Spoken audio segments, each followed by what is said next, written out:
Hello friends, let's start our today's general science topic. So first write your date, name and roll number.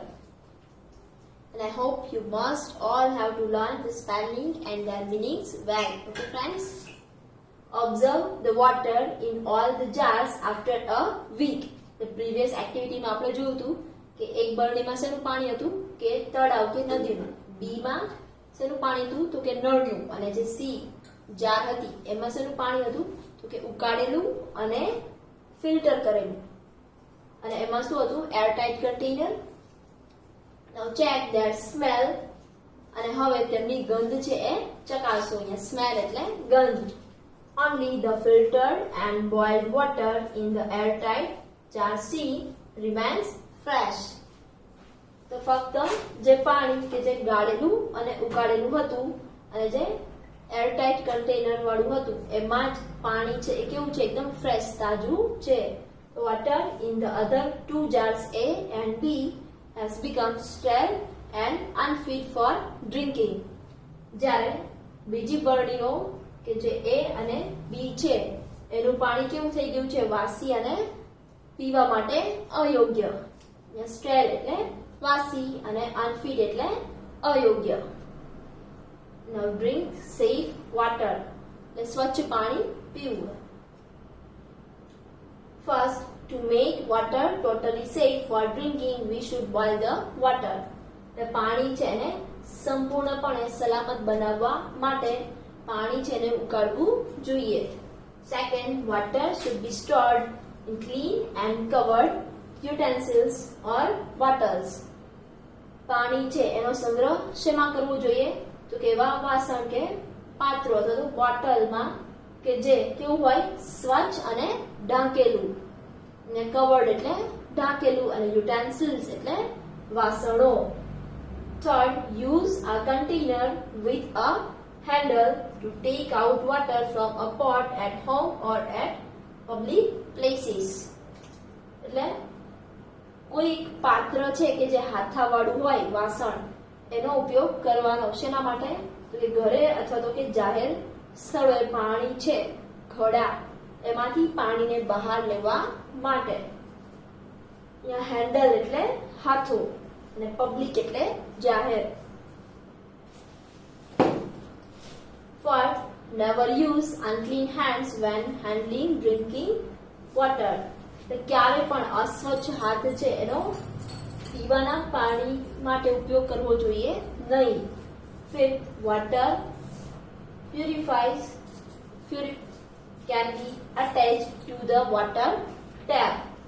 એટલે પ્યુરિફાયર્સ જે છે like કે આપણે જે ગરણી type આવે છે પાણીને ગાળવા માટે એવી જે ગરણી છે એને જે પાણીનો નળ હોય એની સાથે જોડાયેલી રાખવી જોઈએ જેથી આપણને પાણી મળે કેવું હોય ગાળેલું.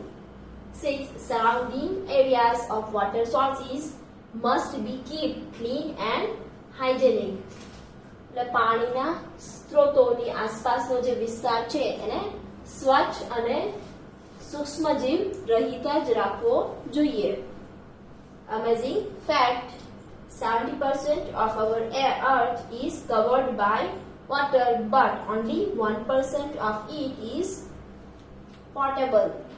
એટલે પૃથ્વી ઉપર લગભગ 70% ભાગ છે એ શેનાથી ઢંકાયેલો છે કે પાણીથી, પણ ફક્ત જે 1% જ પાણી છે એ પીવા લાયક પાણી છે. I hope you understand the lesson. So start our exercise. Question 1, fill in the blanks. ખાલી જગ્યા છે એ લખવાની છે. First, excessive loss of body water can lead to blank. જો અતિશય શરીર છે એ પાણી ગુમાવે તો એનાથી શું થઈ શકે dehydration. Second, blank of our body weight is due to presence of water in our body. તો શું આવશે 70%. એટલે આપણા શરીરમાં જે વજન છે એમાં એનો 70% વજન છે એ શેના લીધે હોય છે કે આપણા શરીરમાં જે પાણીની હાજરી છે એના કારણે. Third, decantation and filtration do not make the water totally blank for drinking. એટલે તારણ અને ગાળણ છે એ પાણીને સંપૂર્ણપણે પીવા માટે કેવું નથી બનાવતા, તો કે સેફ એટલે સલામત. Fourth, blank kills all germs present in the water. એટલે શેનાથી પાણીની અંદર જે કીટાણુઓ છે એ નાશ પામે છે, તો કે boiling. Fifth, chlorination and bleaching help kill blank present in the water. એટલે ક્લોરિનેશન અને બ્લીચિંગ કરો તો એનાથી પણ પાણીની અંદર શું હાજર હોય છે કે જે નાશ પામે છે, તો શું આવશે, જર્મ્સ એટલે કીટાણુઓ.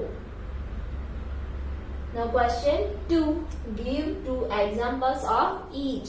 અહીંયા દરેકના બે ઉદાહરણ આપવાના છે.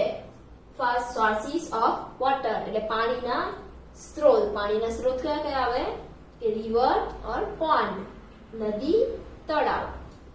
સેકન્ડ, waterborne diseases એટલે પાણીથી થતા રોગો. પાણીથી કયા રોગો થાય કે જોન્ડિસ એન્ડ ટાઇફોઇડ.